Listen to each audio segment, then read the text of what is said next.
You mentioned a couple of times Harnett, William Harnett. I don't think we talked about him. Yeah. Could you talk about him a little bit? I think it was around 1970 that I saw his work at a show in Berkeley, at the University of Berkeley. And I think I saw a print once of his work somewhere, but I really didn't know anything about him. And then I saw this show. It was a great show. His work and other still life painters, Pito and people of that era, late 1800s. And it's fascinating. So real looking. Those are some of your influences. Then. That was that was a strong influence. That and the Dutch still life painters, very strong influence. Harnett and Dutch still life painters of the 17th century. That's every artist will tell you that's the basis of everything. Drawing. It gives you the form, the correct shape, form, perspective, and then the painting. So drawing is really the basis. I don't do fine drawings anymore, real detailed drawings when I paint. I sketch it in, and I just have areas where I know it's going to be, and then I just paint. Now I just paint it as drawing, but I don't do real fine drawings. But Roberto used to do these really incredible drawings, and then he would paint over his drawings. Very detailed. Exact drawings, and I don't do drawings exact anymore. I just get on with the painting. I don't do sketches, preliminary paintings. I just go for broke right away. A lot of artists talk about the ability to see, being able to see. Yeah. Do you understand what that means? Yeah. You have to see shape, form, balance, color. Distance, how color changes in distance. Most artists you're probably talking about are landscape painters. That there are different shades and different color changes in these distances, and then perspective. Be able to see, analyze.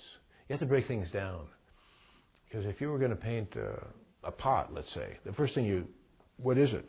Your drawing will be the outline of the pot, and then from there it gets more deep, the shade, light, shade, shadow, reflection, and then there's color, and and then its relationship to the objects next to it. Is it darker, lighter? So it's hard to analyze. I mean, there's so many things that are going through your mind. It's like a computer that's when you look at something, and I don't really think about it anymore. I just look at it and then put it down. Yeah.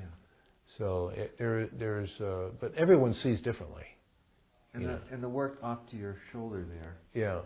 Is that completed now? No, I have to bead the handle and probably touch it up a little more. Yeah. So it just becomes it's layers and steps of refinement. Is how I paint. I don't do it all in one shot. I could paint something very quickly, but it wouldn't be as detailed as I usually do.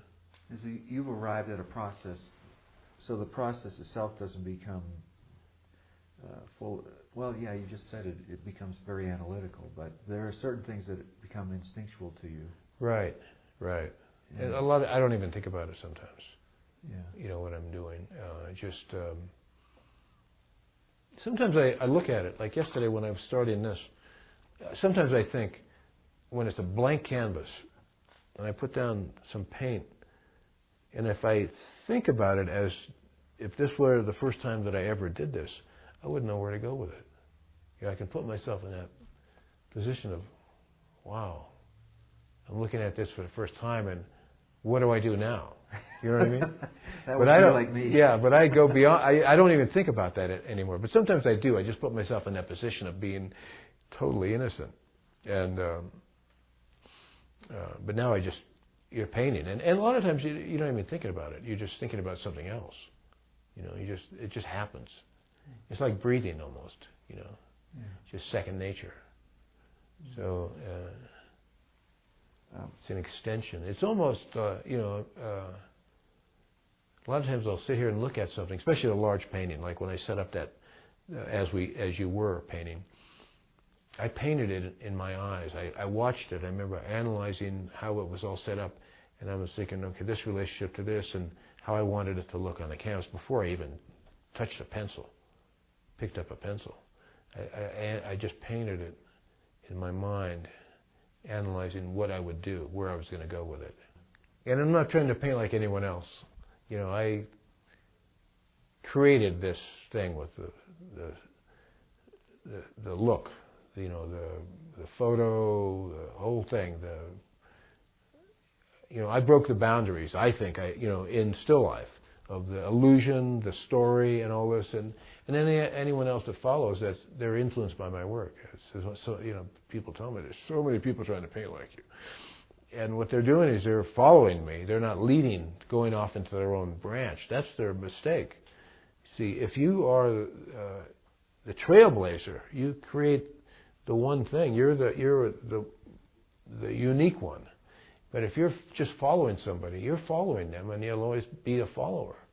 You're not going off into your own unique way, branching off to your own thing. And one thing Roberto told me that first day he told me that I could become an artist, he said, it isn't my wish for you to paint like me or to copy myself, but to create your own style. And that's what I did. I just took that and created my own style. What are the qualities of a good painting for you? Light, the relationship of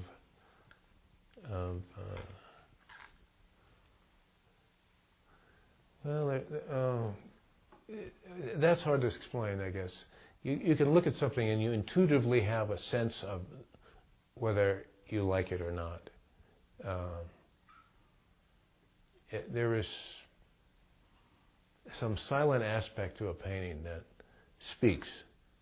You know, there's the gross level in life, which is what we see, you know. And then there's that subtle level, which is the feeling or the sense, you know. If you understand, there's finer and finer levels of experience and expression. So if a painting is superficial, you can tell just by anyone can tell by looking at it. But if it has some silent quality and meaning that you cannot explain, people are just drawn to it. And if the painter is able to convey that sincerity onto canvas that subtly, then people are just attracted to the painting. They never know why. They think it's because, it's real or whatever. You know, it's just something there. So quality of painting would be really the color. I'm thinking of landscapes or something, but there is a quality of the right color mix. Some paintings look too raw. Maybe the shirt on some individual might look too. The color might be too. Strisik used to call it local color, and it's just color. It's not. It doesn't have the quality of the light reflecting on the color or reflecting from some other object. It's just the quality. I don't know. In landscape, it could be the sky, it could be the wrong kind of blue, or the value or something. You know, there's so many aspects. Yeah. The drawings could be lousy. You know, the figures could look like little pygmies or something. You know, there's so much. You know. Yeah, I just get an idea, right? Boom. I don't know what the next painting's going to be, but I have to do a piece for the Coeur d'Alene art auction. I have no idea what I'm going to paint, but I will have an idea next week. Something will trigger it, whether it's a photograph, a print or something, or a pot, or one object, and then I work around that to get a theme. And sometimes it takes a couple of days. Sometimes I just roll into it. So it just depends. Yeah. If I'm working too much, then I need a day off and then get an idea. Yeah.